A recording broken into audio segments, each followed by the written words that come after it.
Well, hello. Do I have a choice? Confirm or deny. You are an overachiever since your parents named you after a more famous Harrison. Strongly deny. Confirm or deny. You ordered one of those I'm a Valley Girl sweatshirts from the company store. One in pink and one in oatmeal. I mean, confirm. Confirm or deny. You play a mean tenor sax. You'd only know that if you read my profiling, Radcliffe. Are you asking me to confirm or deny if I specifically requested to be assigned to you? Never crossed my mind, Anne. Important call. Have to make it.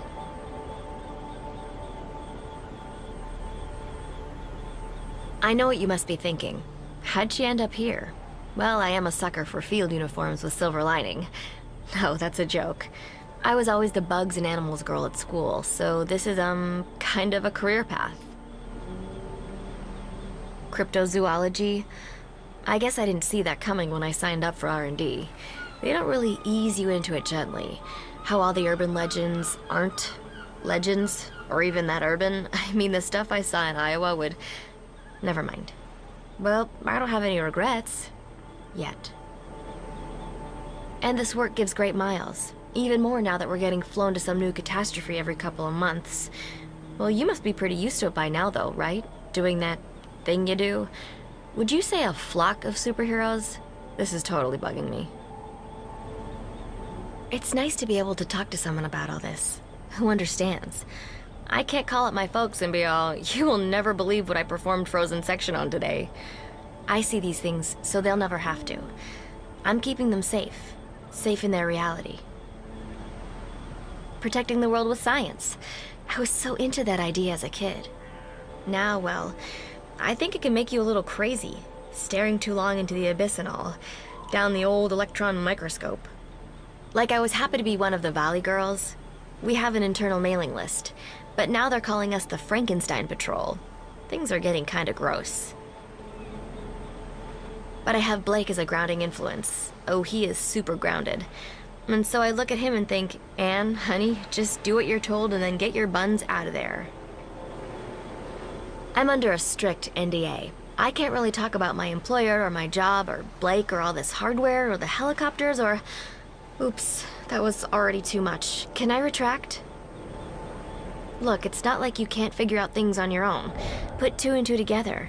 We're here, and I'm sure you've seen our base camp out west. Ah, shoot, damn it. Nice one, Anne. I guess covert operation means be a blabbermouth in your world. Sorry. Yes, we work for the Orachi group.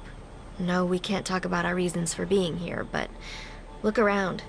Isn't it painfully obvious? I'd love to be part of an ancient secret society. I'm sure you guys have access to some amazing stuff, like libraries and artifacts and... Okay, yeah, I'm geeking out a bit. But come on, I grew up reading about this stuff. It's like all my childhood fantasies suddenly coming true. Superheroes, secret societies, creepy crawlies, magic. If my mom only knew, she would feel so bad about trying to get me to be normal. My mom doesn't know anything at all.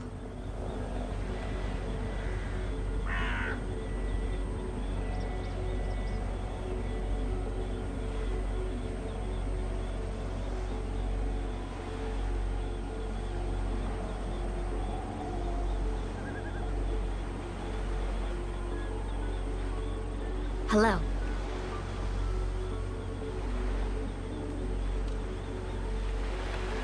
You shouldn't confuse a team leader with a team player.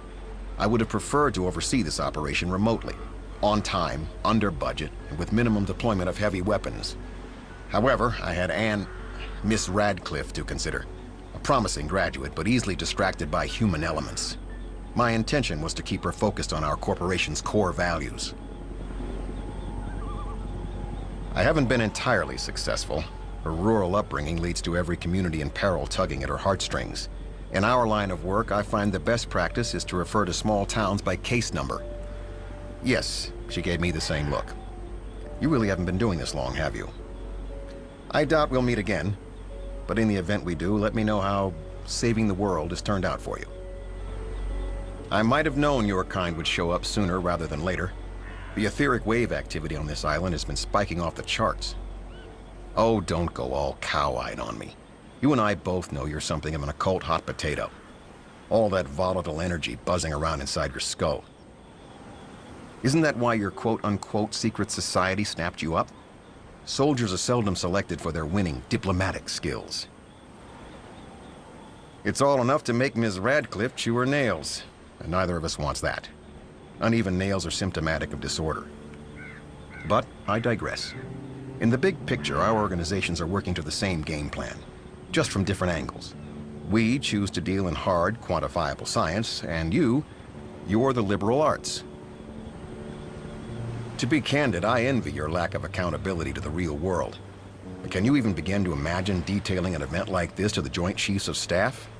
I say detailing, I mean obfuscating. The government knows, of course, as much as they need to know. It's unavoidable when members of the so-called secret world decide to contact Dimension B in a Northridge Mall, for instance. That was one hell of a spring. Life is just full of inconvenient surprises, and I'm not big on surprises. It's what attracted me to this line of work. The chance to normalize the curve. No offense, there'll always be a place for statistical outliers like yourself. The average American doesn't need to see the whole carnival, but they've always loved the sideshow. I couldn't comment on rumor or speculation over the group's activities. 1, Ms. Radcliffe and I only represent a subsidiary. 2, I have undergone considerable media training. What I can discuss is that there's no side agenda, no conspiracy. That sort of sensationalism is more your controller's style. Our deployment was standard operating procedure in the event of an occult emergency. Ideally, we could have isolated and contained without anyone registering that we were here, provided that they overlooked the primary blockades, the corporate security detail, the air support. Not my call, for the record. The priority is now for us to work together, but separately, towards a satisfactory conclusion for all parties. Finger-pointing will get us nowhere at this advanced stage of contagion.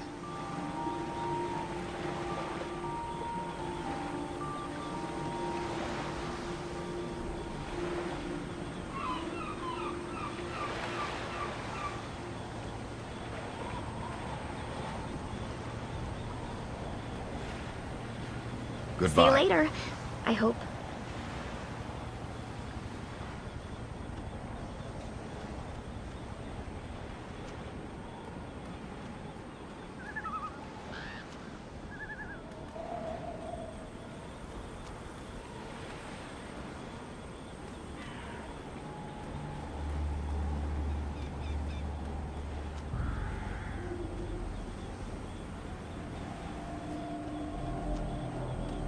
Hello? So, have you ever seen them letting off a... Goodbye. 1, the proper term is experimental weaponized organics. 2, aren't you a little puritanical for the firing range? Excuse me? I grew up on a farm 20 miles out of Spokane. I named my rifle before I named my pony, and I could take a can clean off the bridge supports from here. There is so much about you that wasn't detailed in your profiling, you know that?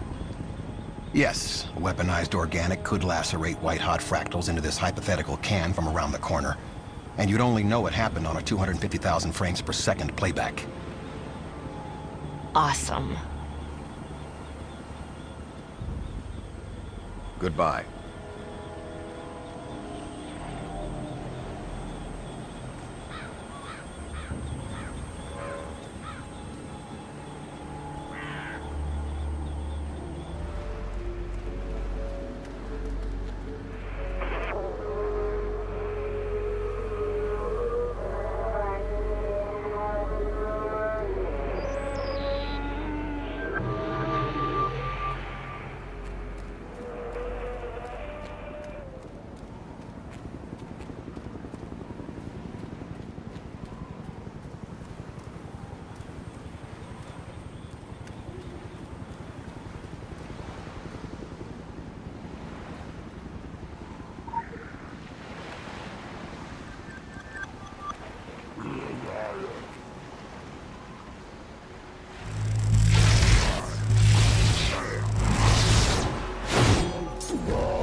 What's up?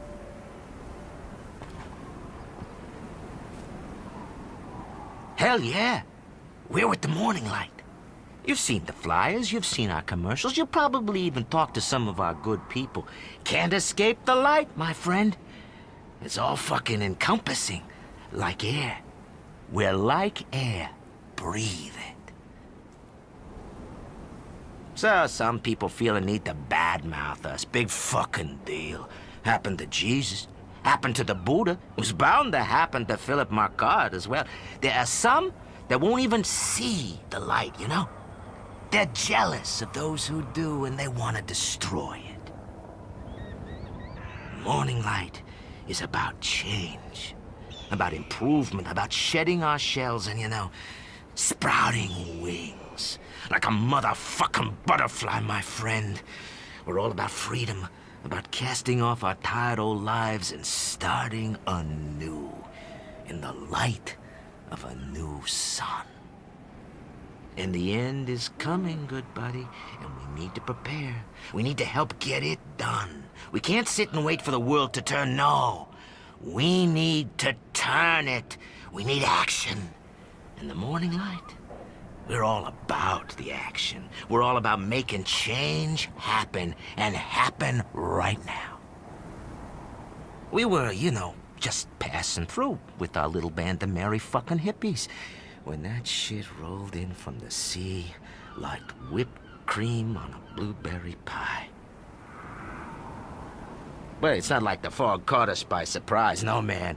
This is what we've been preparing for. The end of motherfucking days. This is what the Morning Light has been preaching for years. And now, now we got the last laugh. We're laughing our asses off. This shit is exactly what we deserved. Being prepared, we didn't really lose anyone important. We had some dudes run off when it first happened, got themselves eaten alive. Could hear them screaming in the night. I was like, good fucking riddance, man. They were traitors, cowards. They didn't see the light. They didn't see that we need this. That the Earth needs change. This is change. This is change for the better. So, we got stuff to keep us safe. We were prepared. Some good voodoo, man, to protect those who believed. Those who trusted my word. Trusted the Morning Light. Here, we got everything we need. And we'll stay put until the end comes. And Marquardt himself leads us into the brave new world. Oh, I can't fucking wait. Beaumont's got a direct line with Marquardt himself. Knows him personally. That's like knowing someone who knew Jesus, you know? A red telephone to our motherfucking savior. The Morning Light saved my life. Beaumont saved my life.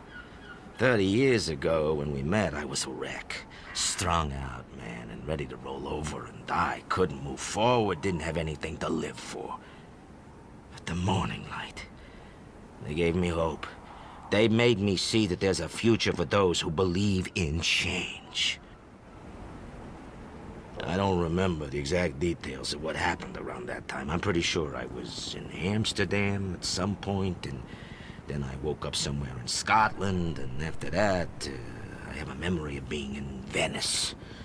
At some point in there, Bowman grabbed a hold of me and yanked me back into reality. And all I have left from that time is a weird tattoo, a missing toe, and faith in the motherfucking morning light. Amen. So, you guys, you run around like you're young gods, like you rule the fucking planet. I gotta say, I thought I was arrogant back in the day, but I was nothing. Nothing compared with you people. You take arrogance to a whole new level. Say what you will about the morning light, and it's probably all untrue, but from what I hear about your secret societies, we've got nothing on you. The Templars? They burned down a city to destroy a single demon. And what the fuck is up with that? And the Illuminati? Look at what they did to this place. Puppet masters who don't give a shit about what happens to their puppets once they cut the strings. Don't know much about this dragon, but I kinda like the idea of manufactured chaos. Change, man. It's what Morning Light is all about. But I'm betting the dragon doesn't have the best interest of mankind on their minds. I bet it's all about getting power and wealth and control. Us? We're about setting the human spirit free. About making motherfucking butterflies, man. Go on. Pretend you're a hero if it makes you feel good. Pretend you're all about saving mankind from the darkness. Go out there and fight evil. Get your little rewards, your ranks, your whatever. It probably makes you feel good, right? Like a rat on a wheel, round and round it goes, chasing that little bit of cheese. You're really something, aren't you? And you dare criticize us, motherfucking hypocrites.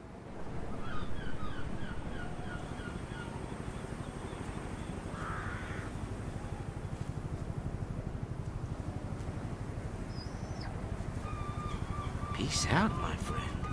What's up?